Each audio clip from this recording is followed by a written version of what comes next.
Hey everyone, welcome back to the channel. Adam here with Indie Farm Life. So it's been a few days and I now have the pond running 24/7 with the aerator, and man, already what a world of difference it's making. Let me spin this around and show you guys what's going on. So there's the boil we got going, and the little pump house has been amazing. I'll have to give you guys an update, more specifics on that, and check the temp up there. But I was gonna tell you guys that I had a big algae bloom I was dealing with, and that I had just got the air in right in time to kind of slow it down, and there's not much of it left that I can even show you. The first night of running it 24/7, and it took pretty much all the filamentous algae out of the pond. It broke up and sank, or pushed it to the banks over here, and this is definitely diminished from what it was the other day. Here's a little bit here in front of me. But as you can see, the water greened up quite a bit after having turned it. Any of the dyed water that was at top now is at the bottom. I don't think I ever had enough dye in here to begin with. So I got a gallon of dye here in front of me. I'm gonna drop it in. It's a pretty windy day. We are having some people over later, but I don't think anyone's gonna be in the pond because it's about 68 degrees today. So let's dump this in and I'll give you guys a bit more update. Do have some protective gloves on today, which might decrease how much I look like a Smurf, but probably won't stop it. This has become one of my favorite things about the pond. Actually, here's an idea. Let's just put the trolling motor on low.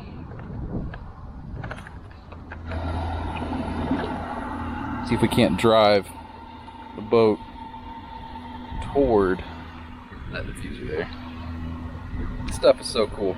You know, a lot of you guys might think that the pond looks just fine as it is. We prefer the deeper blue, and on the shoreline the sunlight's kind of penetrating, so that's something you kind of want to stop for algae purposes. All right.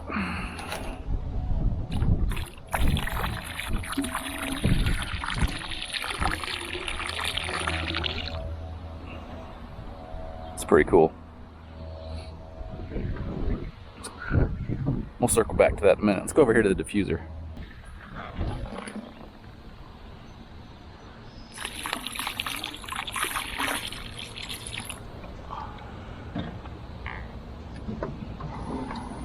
A little more anticlimactic than I wanted.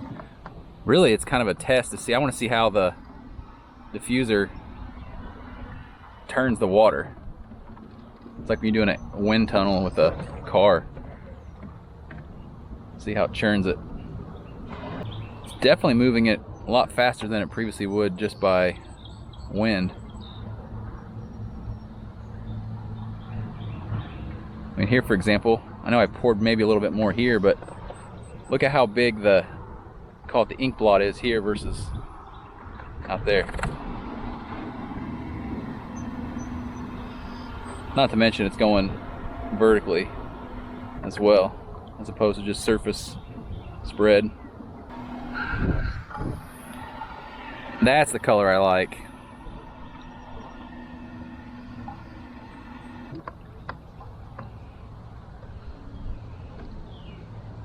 Makes it feel like you're in the Caribbean. Uh-oh. Gonna have a blue boat. I might just dump it all right here. See how it's clouding up underneath? That's so, I was gonna say cool. I mean, it's just physics. It's doing what it should.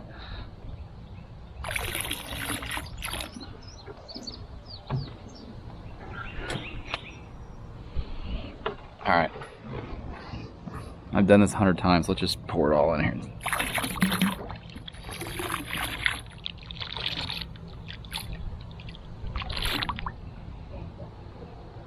There you got some coming up in the bubbles.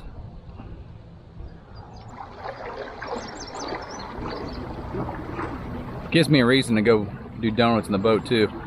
See if we can't drag some of this. Here.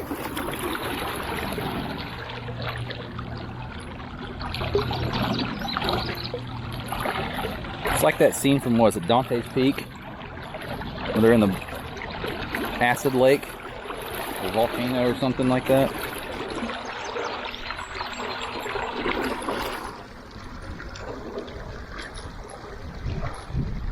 But yeah, back to that little pump house up there that I built, and I'll just talk to you guys while I drive around. I was nervous about how hot it might get with an asphalt roof, sitting in the sun nonstop, and I read that those little pumps can get pretty hot in general. So I put a thermometer in there, and this past week it was, I think the high one day was 99 degrees. And I went out there and the high temperature in that thing was 115, which doesn't sound too bad considering I had a temp gun on the asphalt and it was 164 on top.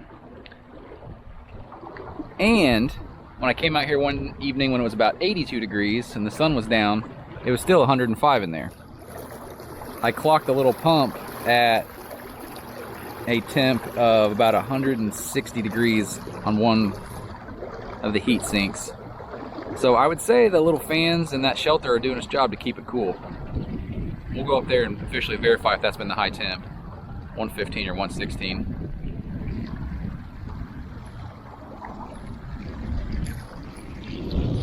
I think we need a lot more dye this time. This here's how Smurfs are made. Let her rip, tater chip. I said it before, that looks just toxic.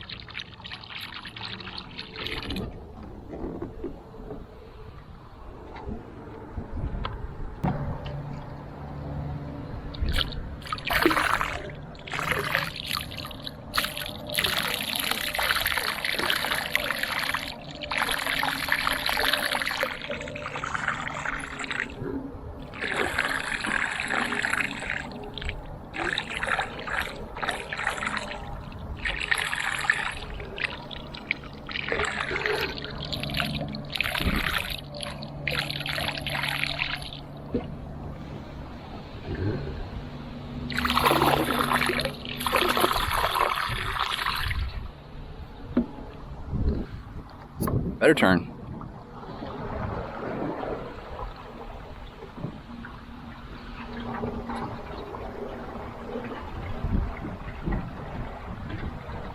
I've had people comment and say I shouldn't do this. I don't know why you wouldn't do this. A, it's actually good for the pond. Cuts down on algae. Not harmful to the fish or the deer, whatever we have out here.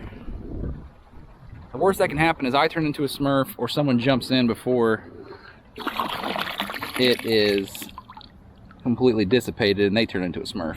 Which, depending upon who it is, I might find kind of funny.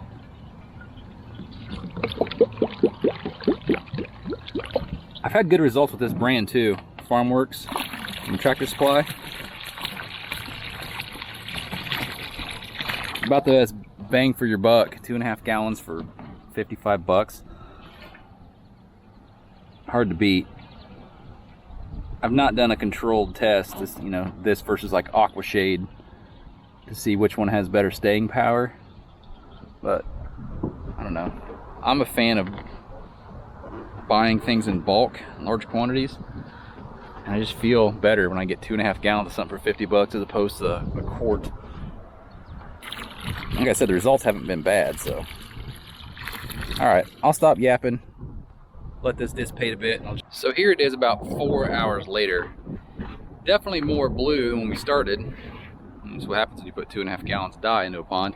However, not near as blue as it was previously before we were turning the water. At the end of this video, I'll link back to some of the times when I put dye in here and just how deep of a blue it was. Now I think we're dyeing the whole pond versus the top, 10 feet or so. Alright, so we'll take a peek and see how hot it is in there. I can't imagine it's going to be the 115 or 16 that it was previously. Again, that was when it was 99 degrees out. I got my gun here. 101 on the side. Shingles are 141. See if we can't see a difference in the heat coming out of here. Shadows don't help, do they?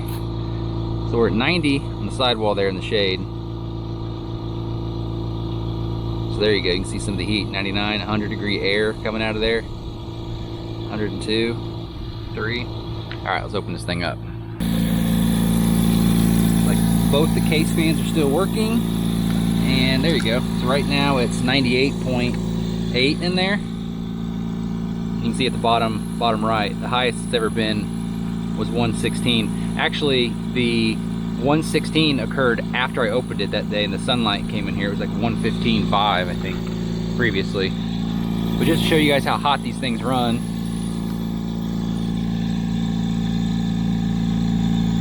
Can't read that. Yeah, 134. 141. This little 57. The foils are typically in the 130s, 140s. But given that the shingles were 140 degrees, I would say my cooling fans are doing their job, given that it was only 98, at least down in the corner. Up top it could have been warmer, but I'm pretty pleased. Long term, this is going to live by the house with air line coming out here, but for now this will work. Seem to have plenty of amps to keep this thing running. Just need to stay on top of cleaning that air filter or the intake out. I'll check back in about 3 or 4 weeks and give you guys an update on the clarity of the pond. Everything I've read and what I've seen just in the first week alone lead me to believe that pond dye, bacteria, and aeration is a lethal combo when it comes to having a clean, good-looking pond. The science makes sense and thousands of people can't be wrong, but it's always nice to see it come together for yourself. I'm slowly knocking the projects off my list this year for the pond. The last 2 things on the list though are a beach, which I hope to do here in the next couple weeks, and building some habitat for my fish. I still need to get that down in there so that they have some cover from the predator fish. But hit that subscribe button, come back and see me sometime, guys. We'll see you in the next video. Take care.